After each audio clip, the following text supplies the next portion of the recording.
Selamat sore para netizen dimanapun kita berada, salam inspirasi bagi kita semua ya. Menarik memang hari ini begitu kan, ya muncul bahwa ada yang tidak berani menjadi wakil dari Anies Baswedan. Di satu sisi mengatakan takut ditinggal warga Nahdliyin, di satu sisi takut tersandra dengan kasus ini, di satu sisi cari aman. Ada banyak muncul spekulasi itu begitu ya. Karena Bu Hovifah juga tidak mau menjadi cawapres Anies Baswedan, maka kemudian ya Nasdem bidik Yeni Wahid jadi cawapres Anies setelah ditolak Hovifah. Bisa saja begitu kan. Apakah Mbak Yeni akan ada penolakan atau tidak begitu? Saya kira ini kesempatan emas kepada Mbak Yeni begitu kan untuk berkiprah di situ begitu. Saya kira bertahun-tahun ya Mbak Yeni Wahid diajak menjadi wakil Anies Baswedan, menjadi wakil dari Pak Prabowo pada waktu itu 2019, diajak dengan yang lain. Banyak yang tidak mau di satu sisi begitu kan.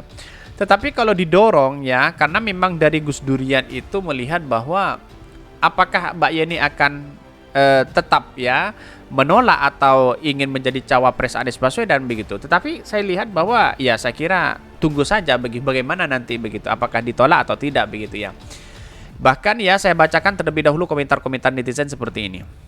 Ini komentar-komentar dari netizen ya. Nasdem ungkap Hovifah Indra Parawansa telah menolak tawaran jadi cawapres Anies Baswedan. Kini Nasdem membidik figur NU lainnya yaitu Yeni Wahid begitu ya.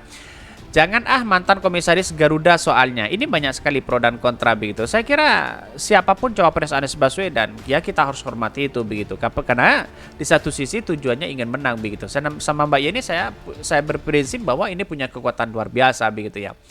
Kemungkinan Bu Hovifah takut sama Pak Jokowi karena mungkin patut diduga ada kasus-kasus yang berimplikasi begitu ya, pidana selama menjabat Mensos ya maupun Gubernur Jatim. Nasdem sudah ada contohnya, menterinya disangkakan, yang lain diluber. Ada yang percaya dengan media CB begitu ya. White ya, ini kayaknya Nasdem ada novel nih. Kenapa statement kader seolah-olah menjatuhkan Pak Anies untuk urusan cawapres? Mari kita lihat aja apakah Nasdem serius atau mau cari aman. Jadi saya kira bahwa semua partai itu ingin cari aman di situ, bagaimana bisa berkiprah dan bisa menguasai parlemen. Saya kira seperti itu begitu. Yang namanya politik tidak lepas dari itu begitu. Tetapi kalau ingin menjadi cawapres Anies Baswedan ya silahkan, mau pilih yang mana begitu kan silahkan. Tapi persoalan-persoalan inilah yang kemudian yang diharapkan dari koalisi perubahan itu menang begitu kan. Ya kalau ingin menang di Jawa Timur dan Jawa Tengah ya harus berkoalisi dengan warga NU di situ begitu kan. Karena mayoritas itu warga Nahdliyin begitu ya. Tetapi tidak semuanya begitu. Karena pada akhirnya politik kita kan dinamis begitu ya. Kalau sampai saya YW ya jadi wassalam lah ya, malas berangkat ke TPS-nya dan juga buang waktu dan tenaga ganjir. Ya jangan berbicara seperti itu begitu, karena inilah demi bangsa dan negara kita harus bersama-sama, bukan hanya ditentukan siapa cawapresnya di situ begitu ya.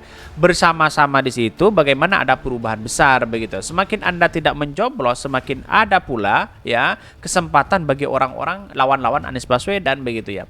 Kasihan Mas AHY udah banyak ya caper ya masih nggak dilirik. Kejadian opsi terakhir. Berarti mereka emang lagi ngincarnya suara NU nih kalau incar Mbak Yeni ya.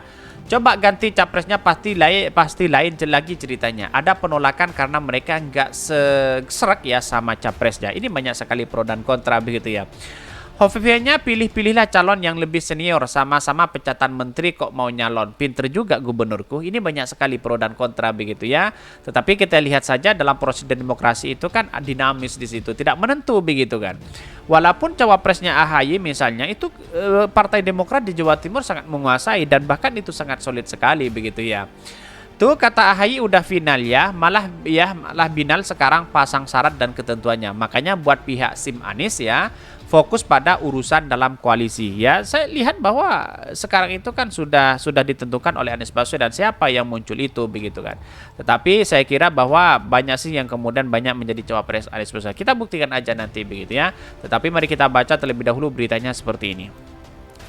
Ini beritanya ya, Nasdem bidik Yeni Wahid jadi cawapres Anies ya setelah ditolak Hovifah. Benarkah seperti itu begitu ya? Tetapi saya kira potensi sekali Mbak Yeni di situ begitu ya.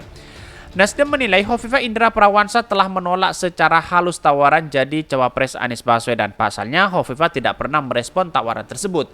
Nasdem kini membidik nama lain yang mempresentasikan warga Nahdliyin. Sosok yang berasal dari kalangan NU tersebut adalah Yeni Wahid. Yeni Wahid merupakan putri dari Presiden keempat RI Abdurrahman Wahid atau Gus Dur. Yeni Wahid dianggap punya kapasitas begitu ya.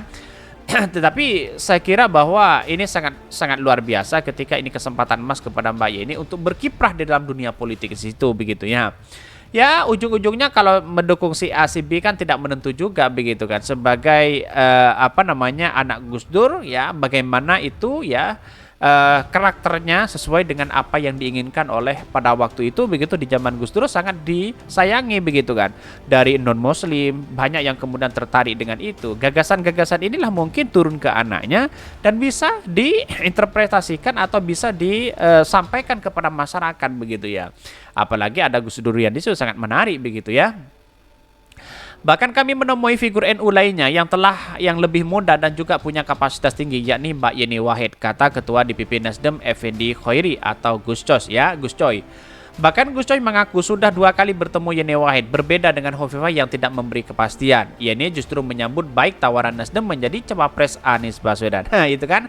Yeni Wahid menyambut ya tawaran Nasdem menjadi cawapres Anies Baswedan. Kami ya ketemu 2 kali. Dalam obrolan 3 ada Bapak Ahmad Ali, Mbak Yeni dan saya. Jadi Mbak Yeni merespon positif untuk ketiga kalinya ya Bapak Ahmad Ali menemui Mbak Yeni tanpa kehadiran Gus Coy. Melihat respon positif dari Yeni, Gus Coy mengaku sudah mengusulkan nama putri dari almarhum Gus Dur tersebut sebagai salah satu kandidat cawapres Anies Baswedan. Artinya begini ya.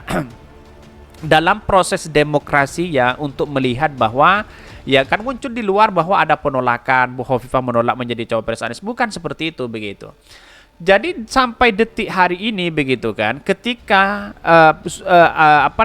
gubernur diusulkan digadang-gadang menjadi salah satu calon presiden begitu ya dari Anies Baswedan, belum ada respon sama sekali begitu ya. Jadi belum ada respon positif dari mereka begitu kan ya. Mau bagaimana untuk kita bertemu kalau dia tidak ada respon begitu ya. Jadi muncullah spekulasi hari ini ke permukaan media bahwa mengatakan ada penolakan, ada yang mengatakan tidak berani dan sebagainya. Padahal belum ada respon sebenarnya begitu. Sedangkan ya yang dicari sosok wakil dari Anies Baswedan sudah sebentar lagi di situ begitu. Inilah yang harus kita cari begitu. Jangan salah paham di luar sana, banyak yang salah paham. Padahal Bu Hovifah belum memberikan respon positif di situ. Yang memberikan respon positif yang bertemu dengan Mbak Yeni, yaitu Mbak Yeni memberikan respon positif di situ begitu. Artinya apa? Artinya kan politik kita kalau kita melihat bahwa Bu Hovifah kan tidak mau di situ begitu kalau tidak ada respon itu begitu ya. Melihat respon positif dari Yeni, Gus Coy mengaku sudah mengusulkan nama putri dari Abdurrahman Gus Dur tersebut sebagai salah satu kandidat cawapres Anies Baswedan. Inilah menjadi kekuatan terbesar begitu ya. Kenapa menjadi kekuatan terbesar? Di satu sisi AHY gabung di koalisi perubahan, ditambah lagi ya amunisi begitu kan sebagai bentuk ya kekuatan di koalisi itu begitu. Jadi semuanya di semua lini harus ada begitu ya. Bahkan selanjutnya tentu semua disampaikan ke Anies. Saya sendiri ya dalam suatu kesempatan juga menyampaikan ya kepada ketum tentang Mbak Yeni. Ini proses kisahnya ya.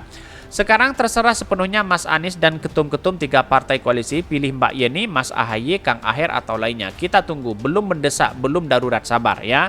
Sebelumnya Gus Coy mengungkapkan alasan Nasdem memilih tokoh NU sebagai cawapres Anies. Dia belak-belakan bahwa suara NU jelas akan menambah kekuatan untuk Anies di Pilpres di 2024. Apa alasannya? Alasannya jelas, menambah dukungan dan kekuatan. Kalau hanya mengandalkan hanya pendukung dari Nasdem, Demokrat dan PKS, kita diperkirakan sulit untuk menang. Ya jelas begitu kan. Maka saya kira bahwa dari dulu itu dalam teman-teman dari relawan Anies Baswedan kita harus paham itu. Siapapun cawapres Anies Baswedan kita harus terima itu. Karena yang kita anut adalah bagaimana itu menang begitu kan. Saya kira hal-hal seperti inilah yang kemudian kenapa orang-orang lalu kemudian ya enggan karena cawapresnya ini, karena cawapresnya itu, lalu kemudian dipilih sana sini. Apakah seperti ini cara-cara membangun bangsa begitu ya? Padahal dari Partai Nasdem sendiri sudah kelihatan ya, sudah melihat bahwa bagaimana Anies Baswedan ini menang begitu kan. Setidaknya kemenangan itu adalah kemenangan mutlak kan begitu logikanya. Menggandeng warga net ini sangat potensial sekali begitu ya. Jadi artinya apa? Artinya AHY kan sudah menjadi kekuatan di situ begitu. Bagaimana caranya? Itu ditambah lagi amunisi itu begitu.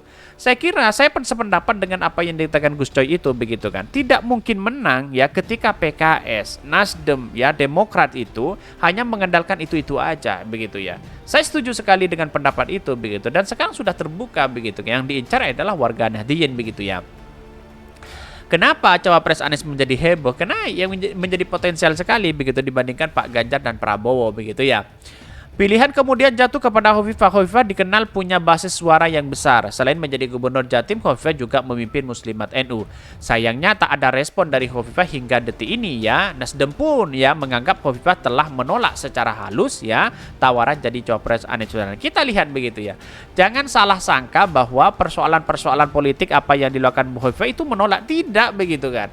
Belum ada respon saja begitu. Maksudnya dalam ada respon apa? Dalam belum ada pembicaraan ke situ, belum kita bertemu dengan Hovifah dan sebagainya begitu. Kenapa di luar sana banyak yang mengatakan ada penolakan sana sini begitu, padahal tidak ada begitu ya. Jadi masih belum ada respon positif terkait itu begitu. Jadi mengapa sekarang itu salah kaprah orang-orang di luar sana padahal tidak ada respon di situ begitu ya. Ini kan sudah jelas begitu. Jadi saya kira kesimpulan saya bahwa hanya satu, bahwa Mbak Yeni itu sangat potensial menjadi ya cawapres dari Anies Baswedan. Mungkin itu yang kami sampaikan, tonton terus channel Khodari Podcast Rakyat ini, kan ada berita-berita menarik dan viral setiap harinya. Salam para netizen, salam inspirasi bagi kita semua. Jangan lupa ya di subscribe channel YouTube Khodari Podcast Rakyat ini.